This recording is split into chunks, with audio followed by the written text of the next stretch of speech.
কার point বাড়ল? শাহী সফরের পর চর্চা সুকান্ত শুভেন্দু শিবিরে বঙ্গ বিজেপিতে একাধিক গোষ্ঠী, একাধিক শিবির। বঙ্গের পদ্মশিবির বিভক্ত নব্যাদি ও তৎকাল বিজেপিতে। আর এই মুহূর্তে দিলীপ ঘোষ শিবির কার্যত কোণঠাসা। অমিত শাহর সফরে ছিলেন না দিলীপ। শাহের সফরের পুরোটায় ছিলেন রাজ্য সভাপতি সুকান্ত মজুমদার ও বিরোধী দলনেতা শুভেন্দু অধিকারী। আর কেন্দ্রীয় স্বরাষ্ট্রমন্ত্রীর এই বঙ্গ সফরে কার পয়েন্ট বেশি হল তা নিয়ে চর্চা শুরু হয়ে গিয়েছে সুকান্ত ও শুভেন্দু শিবিরের মধ্যে।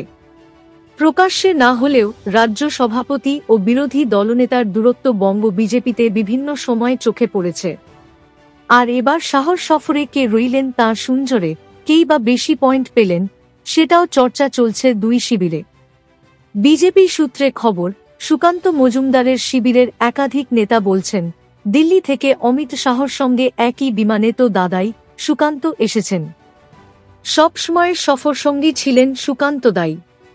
অন্যদিকে আবার নব্য বিজেপির একাংশ শুভেন্দু ঘনিষ্ঠদের দাবি, মঞ্চে ভাষণ দিতে উঠে শুভেন্দু অধিকারীর প্রশংসা করেছেন কেন্দ্রীয় স্বরাষ্ট্রমন্ত্রী। আবার শুভেন্দু ভাষণ দেওয়ার সময় শাহ তাঁর দিকে স্নেহের চোখে তাকিয়েও ছিলেন, যা সভায় উপস্থিত কারও চোখ এড়ায়নি। বঙ্গ বিজেপির সাংগঠনিক বিষয়ে হস্তক্ষেপ করতে চান না বিরোধী দলনেতা। সল্টলেক পার্টি অফিসে একাধিক সাংগঠনিক বৈঠকেও তাঁকে দেখা যায় না। কখনো আবার এলেও কিছুক্ষণ থেকে বৈঠক ছেড়ে বেরিয়ে যান। এই সাংগঠনিক বিষয় নিয়ে সুকান্ত ও শুভেন্দুর মধ্যে মতানৈক্য আগেও সামনে এসেছে। অমিত শাহের উপস্থিতিতে আবার নেতাজি ইন্ডোরের মঞ্চ থেকে তৃণমূলকে তীব্র ভাষায় আক্রমণ করেছেন সুকান্ত। অপারেশন বাংলার কথা বলেছেন, পাল্টা মারের হুঁশিয়ারি দিয়ে উপস্থিত কর্মীদের হাততালি কুড়িয়েছেন।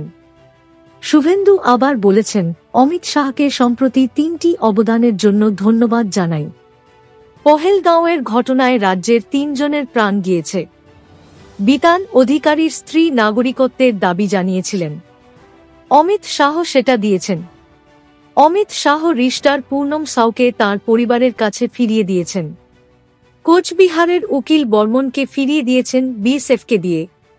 মুর্শিদাবাদ ধুলিয়ানকে ঠান্ডা করেছেন অমিত শাহ। এই মুহূর্তে বঙ্গ বিজেপির এই দুই শীর্ষ নেতাই ভাষণে শাহর নজর কাড়ার চেষ্টা করেছেন।